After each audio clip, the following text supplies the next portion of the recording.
Hi. Today I'd like to talk about how many people unwind when they get home after hard days of work. And I'm not saying it's my case or not my case. I guess that's the people that know me, they know my habits when I get home. And the people that don't know me, well, they can just imagine whatever they want. But a lot of people I know get home and they pluck themselves in front of a TV and they start being manipulated without even realizing it. How?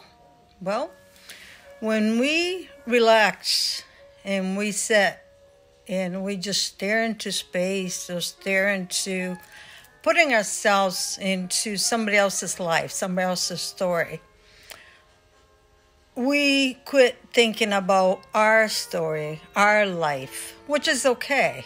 And that's exactly why so many people sit in front of the TV when they get home from work. But we have to keep in perspective that we're being hypnotized. And hypnotized without even realizing that we are.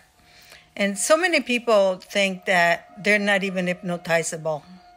You tell them and they say, oh, no, it's not going to work to me. But it is. It is. We're very highly susceptible. We get in the car and we go from point A to point B.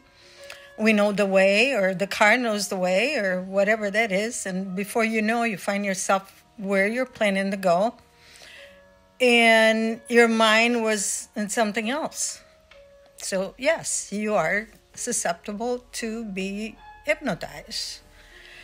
So if you pay attention, I don't watch TV. There, I said it. I don't watch TV at all. If I'm looking for something, I get on, a channel, listen to the news if something happened. Other than that, I do not watch it.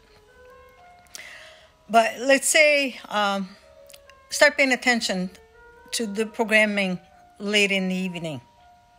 Drugs, disease, food, drug, disease, food, vaccination.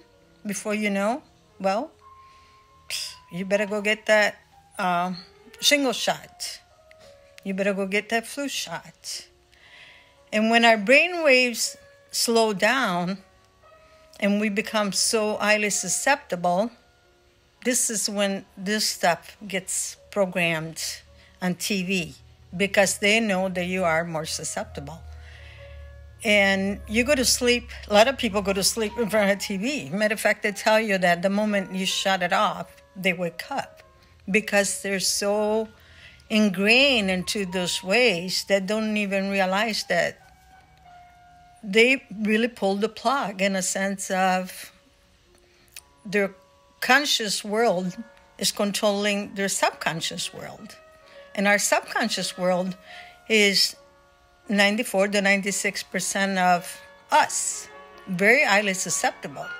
But that's only if we put it to work in a good sense. Because if we let that small percentage of the outside world sink in and program that 94 to 96%, it's not necessarily for the good unless we choose to be programmed with what's good for us. So when we let the TV decide what's good for us, when we let the drug manufacturers and the medical doctors tell us that we're going to get sick if we don't do this, and we're going to come down with the flu if we don't do that, we're being programmed to their advantage. You're not being programmed to our advantage. You're not being programmed as into learning a new language or learning to conquer your fears or to be confident. There's so many different ways that you can intentionally program you.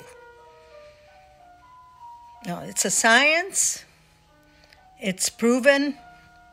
It works. I always apply it in me. There's so many people that apply it in themselves. Just, there is ways. Just stop and think. Don't fall asleep in front of the TV. I was talking about it with some friends last night, and I specifically told them that I was going to talk about it today because some people, they know they can't go to sleep with a TV. And I feel so sorry for them because they don't realize the damage that they're doing to their body, to their subconscious. They're actually changing their DNA, and none for the good. If you like this video, give me a call, schedule a discovery call. Let's see if I can help you with some of that. Let's see if I can show you a way to make the subconscious work to your advantage and apply it to your life. And in the meantime, ciao.